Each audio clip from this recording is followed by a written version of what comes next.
Dr. Bartlett, specialist in facial cosmetic and reconstructive surgery. That encompasses procedures to reshape the face, facial features such as the nose, aesthetic rhinoplasty or otoplasty, tucking back ears, or chin augmentation, and also includes facial rejuvenation procedures such as facelift or eyelid surgery. I suppose the inspiration or passion for what I do arises from the ability through these surgical techniques to see such a great transformation in one's appearance and how satisfying that is for the patient. Of all the procedures that I perform, rhinoplasty is probably the most complex facial surgery done. On account of that, though, it's also the most satisfying.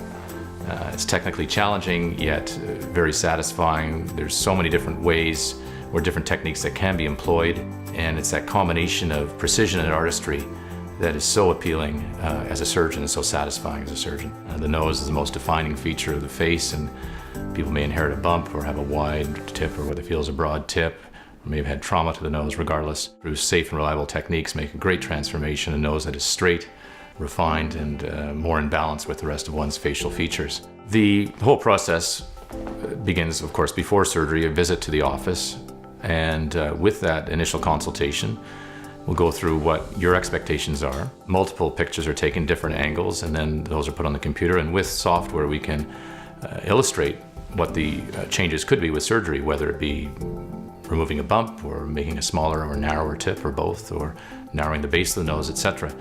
And it's obviously a very important part of the process that expectations are matched up, and I can often show multiple options and come upon one that is a reasonable goal.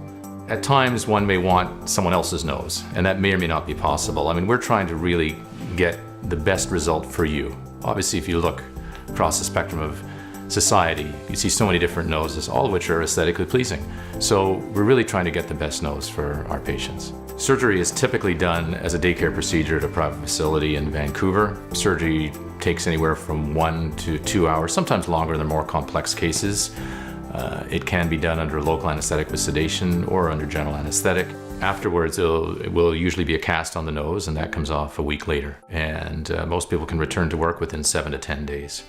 Recognizing there may still be some residual mild swelling, but certainly acceptable.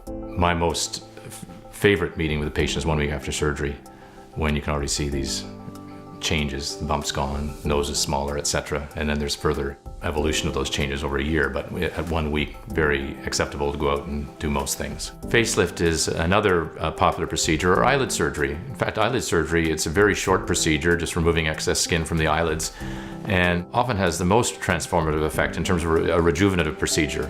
Most of the time people are looking at each other's eyes, obviously, so it's very satisfying for patients to go through with upper or lower eyelid surgery. Facelift also. Facelift, the recovery is a bit longer than other procedures, up to 2 weeks really before people feel confident going out with patients, whatever it takes to feel comfortable before surgeries. If one is still not sure, uncomfortable, come on back to the office. We go through images again, through a discussion of things, and until reach a point that you do know this is for you, you're really comfortable with going through with the procedure.